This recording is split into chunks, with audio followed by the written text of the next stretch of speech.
If I was to describe the ultimate hero, it's one whose goal is, in a way, unachievable. It's someone who actively seeks out evil in the world and rectifies it. But the world will always have evil, so their mission will never be complete. These are your Supermen, your Captain Americas, and even your less virtuous examples like the Punisher. Although he falls into a separate archetype I'll cover in a different video. This isn't to say they can't retire or they can never be happy, but while they are still active as heroes, it is their primary motivation, their day-to-day. They eat, sleep, and breathe the good fight. But sometimes you get the hero who's doing what they do just cause, you know? They're still very much heroes. When they see evil in the world, they feel obliged to step in. But if they got their wish, they wouldn't actively go out of their way to seek problems to solve. Let me explain. Sonic the Hedgehog is one of my favorite characters in history. And in most of the games, when we first see him, he's usually chilled the fuck out, smoking a blunt, eating a chili dog, and running around carefree. In Sonic Heroes, he's just out for a jog till Knuckles and Tails find him. Sonic Generations, both classic and modern Sonic, are just chilling. Sonic Adventure, he's doing parkour till he sees the police going somewhere. Sonic Adventure 2, he's just fucking with Gun till Shadow shows up. In Sonic Riders, he just sees new competition and decides that shit looks tight, fuck it, we ride boards now. The comics tend to align him more with a specific mission, but it's usually just tied to Eggman, so we don't get to see much of a chance of what he would be doing if Eggman wasn't around. Whereas in the games, it's almost always trouble finding him instead of the other way around. But like I said, he still fights for good and is still objectively heroic, so what gives with the distinction? This introduces a concept I like to call the Nomad Hero. They still have unshakable values they'll live by, and in the case of Sonic, this would be freedom of all living things and anti-oppressive regimes. But nomads do these things because of their existing sense of justice.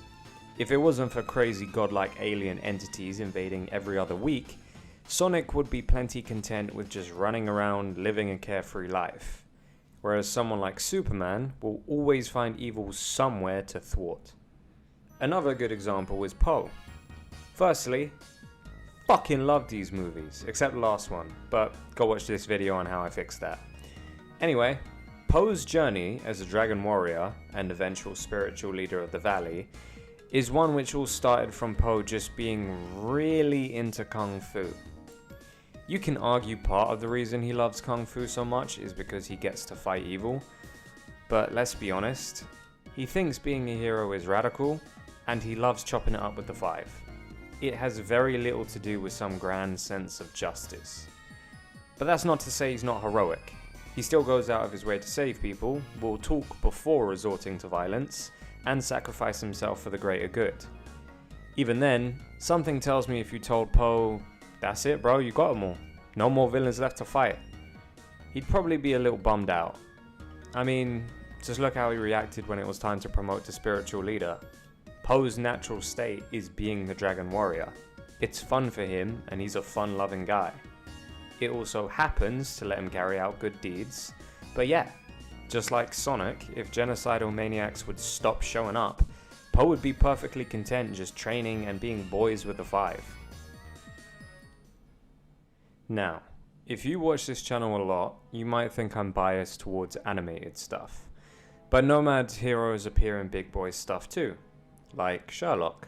Sherlock Holmes, both in the popular show and the books, is an adrenaline junkie. If ADHD was a person, it would be Sherlock. His mind works so insanely fast that it needs constant stimulus, and a lot of it. He's described in the books as being a man who would fall into the blackest depressions when not occupied with some kind of task. For a man like that who enjoys little else but thinking, what better high is there than detective work? And the occasional hard drugs. His work may lead to justice and favourable outcomes, but to be honest, it seems like he could give less of a shit. In his own words, he is dismissive of the virtuous, unaware of the beautiful, and uncomprehending in the face of the happy. That's not to say he's just a complete dick. I mean, kind of, but he has some sense of morality.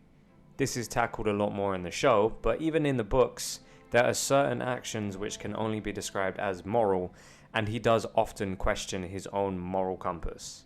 However, on both screen and on page, it's a common theme that people are glad Sherlock is on the side of the law, because he would make a fucking terrifying criminal. Still, he makes no attempt to hide it. The only reason Sherlock does what he does is for the love of the game. His heroic deeds just so happen to coincide with the kicks he gets from solving crimes. But perhaps the best and most subtle example I can think of comes from Big Daddy Disney himself. Captain Jack Sparrow. It is literally a plot point that Jack wants to sail the seas forever. That's like his whole thing. And the best part about this depiction is it's gradual.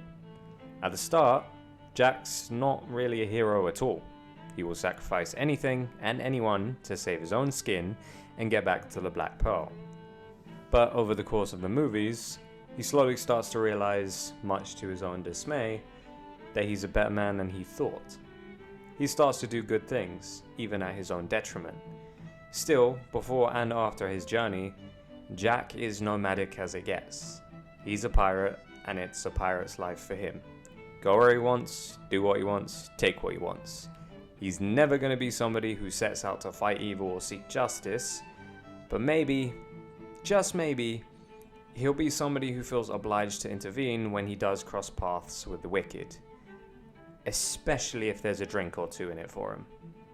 I hope by now I've well established what I mean by the nomad archetype, and you have some other examples springing to mind. But there's one last example to hammer it home in case you don't get it yet, who might just be the most obvious. Son Goku. Goku is a free spirit.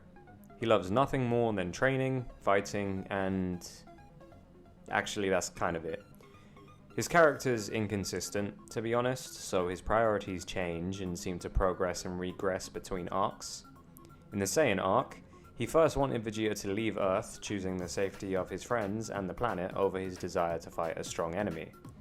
By the latest arc, in the Tournament of Power, he's told his universe might be destroyed, and he sweats for maybe about 20 seconds, then realizes he gets to fight and is like, fuck it, we ball.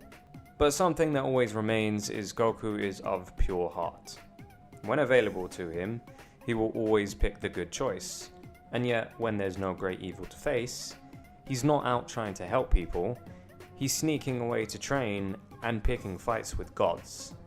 Pretty much every time he defeats an enemy, he hopes to fight them again under circumstances where the stakes aren't so high, because that is when he's at his happiest. It just so happens that most of his fights end up saving the world as well. Just like every other nomad on the list, he lives life his way and is content doing so till trouble finds him.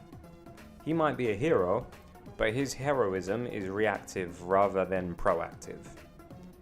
In conclusion, heroes come in many forms, a topic which I've talked about a lot already. Sometimes, and most classically, it comes in the form of the eternal mission for good. But not always. You can prioritize your own happiness and ideals, but still be a hero when duty calls. I mean, what's more heroic than putting aside your own goals to help others? I hope you enjoyed. Let me know any other nomad heroes you can think of, and tell me any other archetypes you want me to cover. So far, I've got another video planned for the Hunter archetype and the Paragon archetype, so let me know which sounds cooler. Thank you for watching, and I will see you soon, brother.